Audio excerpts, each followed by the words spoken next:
island of Sardegna is playing host to the 6th round of this year's FIA World Rally Championship. We're moving on to day 2, but it was a pretty dramatic day 1 for the locals on the island and the drivers.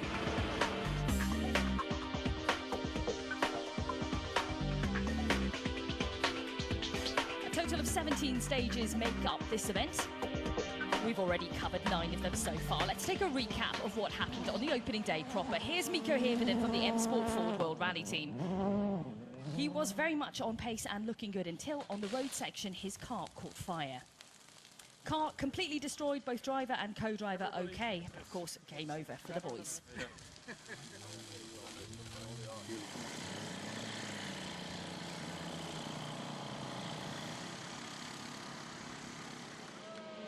Next up, Bex was Thierry Neuville leading Hyundai 1-2 until this problem when the front suspension broke. 23 minutes or so lost whilst trying to repair it in the stage. 30, flat 60 plus. This is the third Hyundai of Padden and Kennard. SOS, stop. SOS was out, wasn't it? You confirm? Yes, yeah, okay. Bit of a confusion there. The SOS board was put out. The rule is the next car has to stop, which happened to be Hayden Padden and John Kennard, discovering that they didn't need an SOS board. Teammate, as I said, it was Hyundai 1-2 going into the stage. We'd seen Neuville stop. Unfortunately, it was going to get worse for the Hyundai team, as Juho Hannanen had a huge accident. Tommy and Juho perfectly fine, though, fortunately.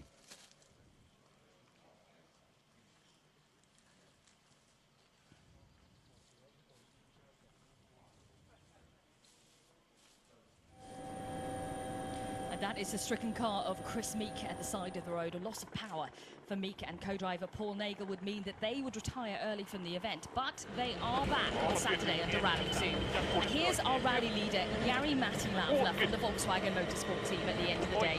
He played cool and calm throughout the day. And as we go into the 4 stages of Saturday, he leads. Today we were losing on the front, and it was demanding. For sure it was even more demanding for Sepp in the morning, because he was opening the road. And but in the afternoon I think it was not so big difference. And what is tomorrow is good, that I can start behind him.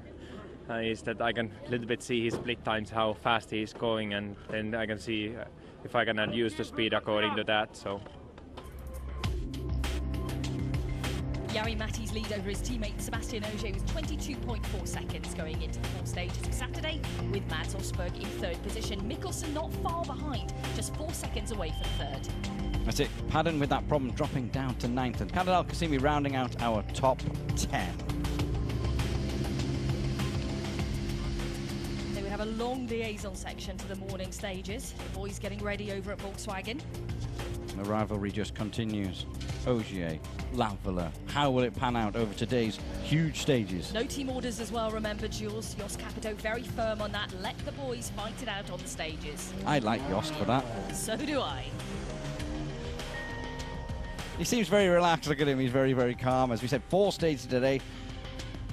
First one, Monteolio, 19.27 Ks. Then the monster Montelerno, 59.13 Ks. 2 stages, ran twice, but in the middle they returned back to Alguerrero for service. So Monteolio first up then, stage 10. Beautiful conditions. And this was us on the road section beforehand, getting a bit of driver banter.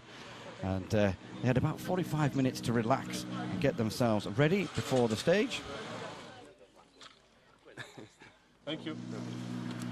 What kind of stuff do you get up to on the way to a stage, and then when you're here? Yeah, we do many things. Okay, this morning we have a lot of time, so this morning I actually slept, so that's quite nice. Jonas was driving up here, and he bedded the brakes for me. He did everything, so good job. And now we just clean the window. We'll wait a bit before we do the tire pressures and some small things just to check that everything is okay after the boys has worked on the car.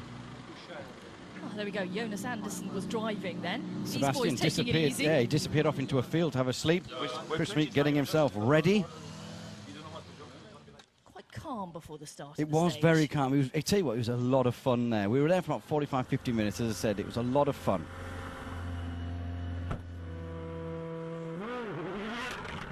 Okay, the action begins. Chris Meek first on the road, having to clean the road. It was going to be a struggle for him, if we're really honest.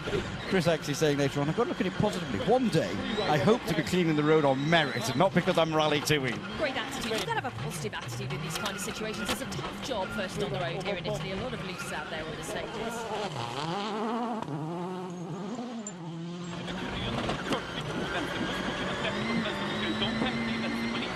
Now Mads Osberg really concentrating on the fact that Mikkelsen is not far behind, just 4 seconds behind going into this stage. And on the early splits, Mikkelsen was quicker. Yeah, Mads saying that towards the end of the stage, he got more and more confidence, and that really kind of came over in the splits, because he said he was behind, and then he started to go ahead by a couple of seconds over his Norwegian rival, as Jost Capito waits at our position to see his guys come. First is Sebastian Ogier. This man had to make a difference this morning, but there was a big push. Was he going to do it in here? What was he going to do? Was he going to try and rattle that? Was he going to lead him into a false sense of security? You never know with the Frenchman. He was going to put pressure on Latvala, whatever happened. He was keen to get a win here.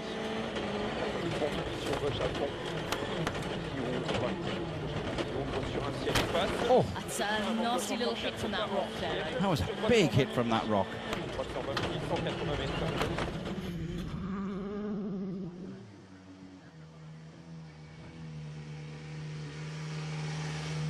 The last split I have at 15Ks, you're 3.3 slower than Jari Matti. He's still putting the pressure on. Yeah, the same split. Yeah, as we have a 3-minute gap, we have the split only at the end of the stage, so I had no split for the whole stage.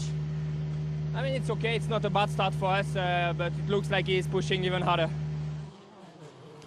Yeah, Jari Matti certainly was pushing. He didn't want to lose his lead. The confidence he's got after the win in Argentina cannot be doubted. Well, let's just see what he's going to take as we arrive towards the finish. The final right-hander, then a hairpin left, yellow boards, on the handbrake, on the throttle, and here he goes through the stage.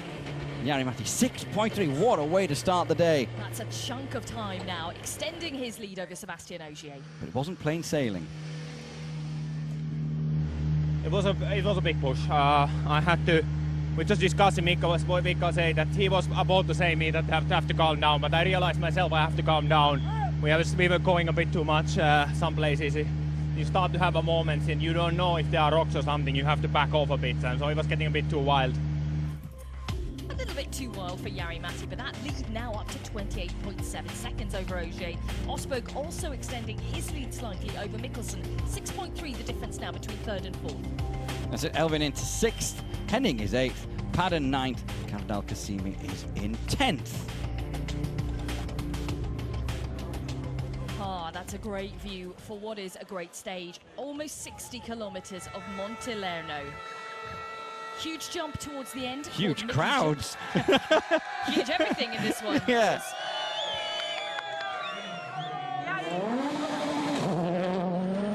That'll be Martin Prokop arriving. Are we ready for takeoff? Have your seatbelts fastened. Martin on a big push now. Martin reporting that he had this big moment. He thinks he knocked those trees down that he hit. Just a tiny, small bit of damage as well on the rear spoiler. That was all there was. He couldn't believe he got away with it. Okay.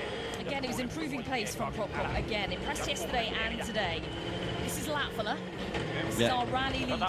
Yeah, Latvala though, there was a frantic call on the radio in this stage. Mikko Antillo on the radio to the team saying, we have to slow down. You could see slowing down. The engine temperature is rising. They believed they were going to have to stop at this point. We are slowing down. We have to slow down. We have to slow down. We have to slow down. Water temperature is what they're calling. Jari distracted by looking at the water temperature. He put it into road mode to try and reset it. Not obviously having full control of the car in road mode. I can imagine the desperate moments Jari Matti's thinking about. He could be thinking that it's all over at this point. Okay, now, the interesting thing that happened here was the team notified Ogier at about this point, as he took off, that Jari Matti had a problem. Ogier received a message on his screen saying Latvala over, which he took to mean that Latvala had stopped. Rolled over? Not really sure, but we're about to find out what Ogier's take was on that. Yeah, the last split I have, you're 7.3 seconds quicker. It's not enough, is it, no? No, but we had the info from the team that Jari was stopped, so then we back off a bit. And then he was in again, so we could have been a little bit faster. When you got the message, you slowed down, then you had to speed up again. Yeah, it was just before the Monteleno jump. You're frustrated about that? It's just a few seconds, but still, it's a shame.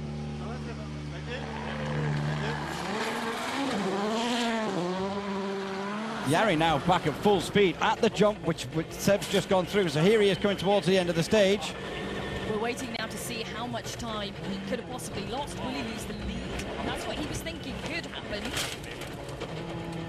But it's not the case. He loses 11 seconds, though. That is a hefty chunk of time. It is a hefty chunk. 28 seconds. Yeah, it is, and it's quite stressful in this car. The engine temperature went 132, and it was warning and basically asking us to stop. I turned the ALS off. We turned it to the road mode. We were expecting that we have to retire. We were on the going to the Sven for the radio, and but then I saw temperature going down, and I turned the ALS on, and it was okay. So, but very stressful, very stressful. It looks very stressful, doesn't it? The poor boy's exhausted from all of that. That was just my interview he's exhausted from, I think. But So Jari Matti holds the lead, you're 17.7 seconds now, so Ogier has eaten into that time. Obviously, Mads Osberg still continuing to extend his third position over Mikkelsen. Martin Prokop retaining 7th place despite that huge